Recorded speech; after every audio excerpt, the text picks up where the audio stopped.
Haleluya, haleluya, shalom blessed people.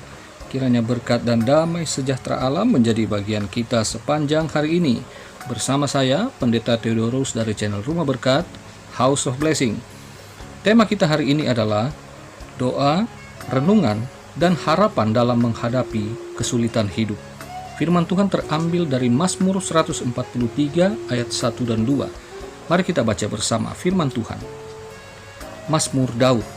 Ya Tuhan, dengarkanlah doaku, berilah telinga kepada permohonanku. Jawablah aku dalam kesetiaan-Mu demi keadilan-Mu. Janganlah berperkara dengan hamba-Mu ini, sebab di antara yang hidup tidak seorang pun yang benar di hadapan-Mu. Saudara yang terkasih dalam Tuhan, telah menjadi ciri khas doa Daud ketika ia berada di dalam kesulitan. Permohonan doanya selalu menunjukkan kesungguhannya ketika ia memohon agar Tuhan mendengar dan menjawab doanya di ayat yang pertama.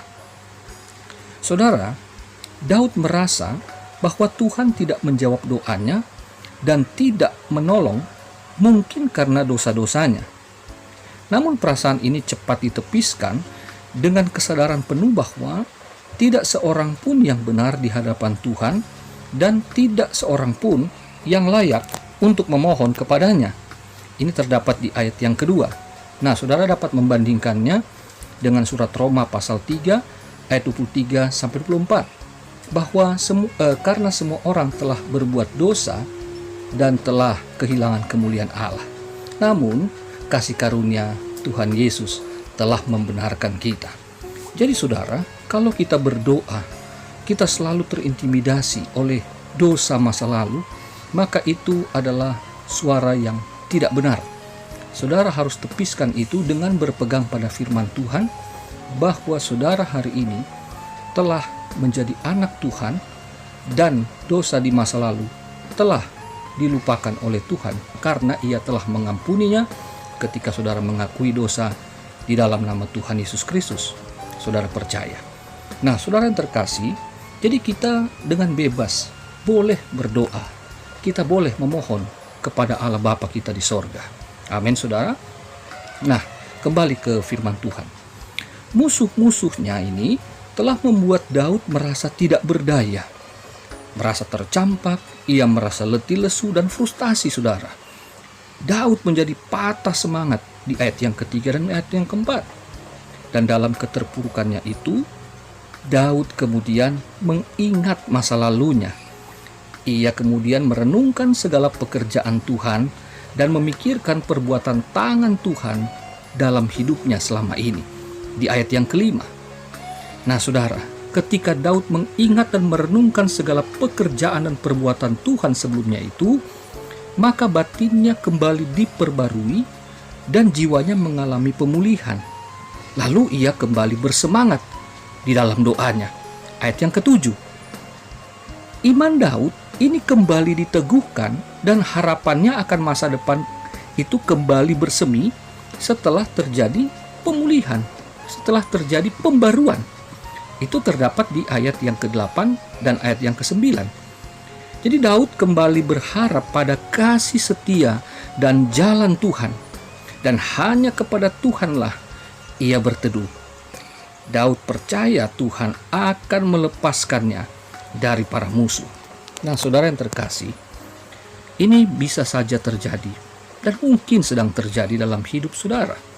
Dan ini juga terjadi dalam hidup saya. Karena kita adalah sama-sama orang yang sedang mengalami kesulitan di era pandemi ini. Nah, saudaraku, apakah saudara pernah merasakan ketidakberdayaan? Saudara capek, saudara frustasi, bahkan kehilangan semangat gara-gara pandemi ini, selama pandemi ini. Nah, saudaraku, sebagai hamba Tuhan, saya juga manusia biasa. Ada kalanya saya mengalami ini.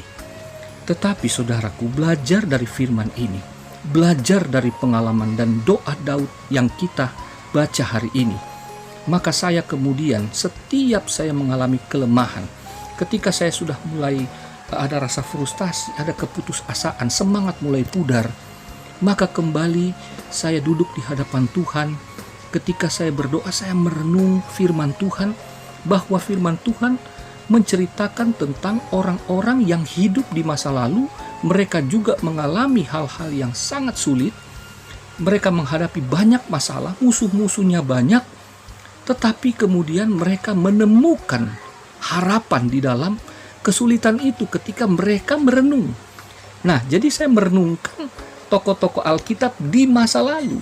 Saya melihat perbuatan-perbuatan Tuhan yang ajaib yang terjadi, termasuk dalam hidup Daud.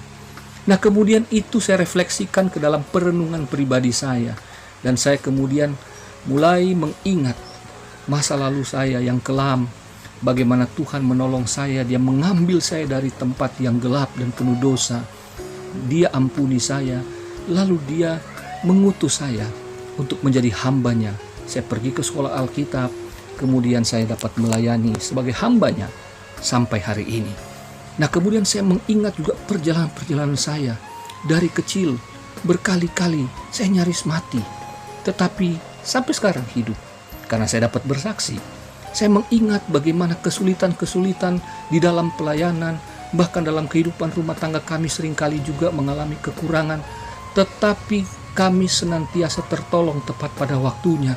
Dan semua ingatan itu di dalam perenungan doa saya, ini kemudian memperbaharui batin saya, memberikan kembali jiwa yang kuat, dan akhirnya saya punya pengharapan, dan saya kembali bersemangat untuk melayani Tuhan, untuk melayani jemaat yang Tuhan percayakan.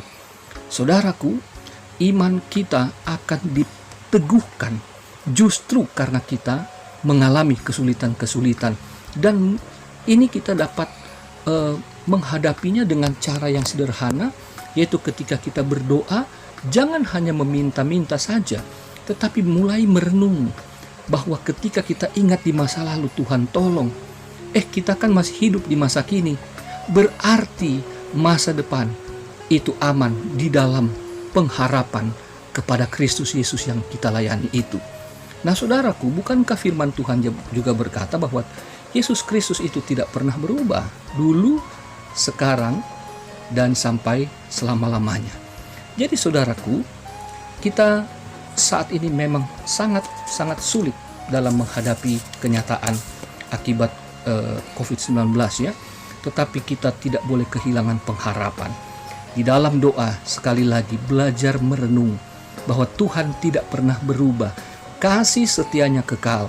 Ia mengasihi, Ia menjaga, mengayomi, melindungi, mencukupkan di masa lalu. Ia nggak pernah berubah. Meskipun ya kita harus jujur, kadang-kadang kita seringkali berubah setia daripada Tuhan.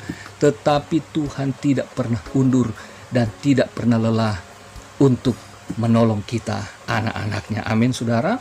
Nah, ketika manusia spiritualnya Daud ini mengalami pembaruan, maka Daud kemudian mengalihkan fokusnya bukan kepada kesulitan atau masalah hidupnya, tetapi ia berubah ingin belajar untuk melakukan kehendak Tuhan.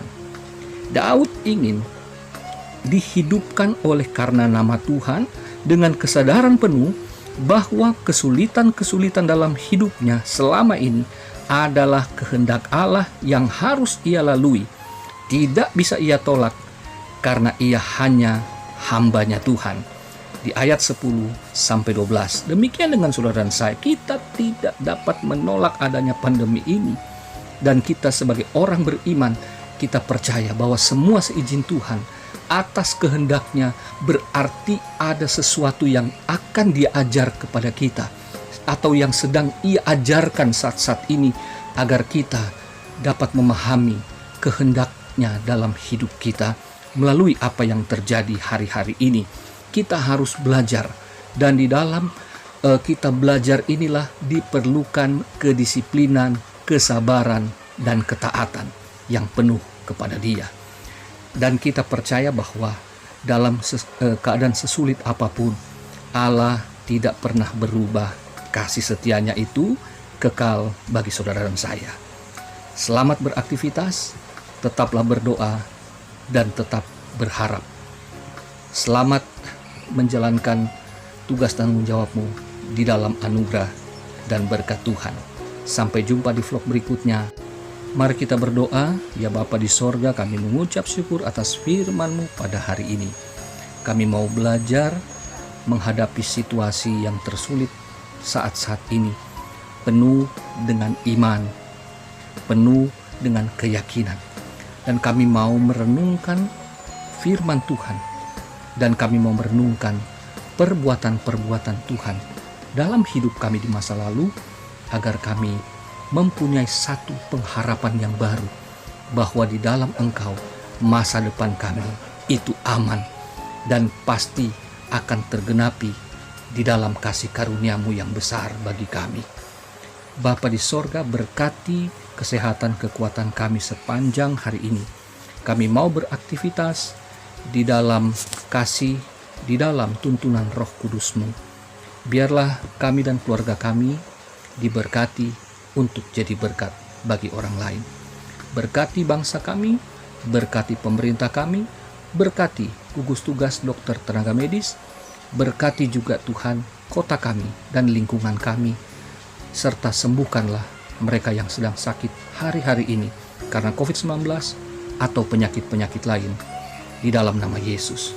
Terima kasih Tuhan atas segala kecukupan sepanjang hari yang Engkau sediakan bagi kami untuk kami pakai di dalam melayani.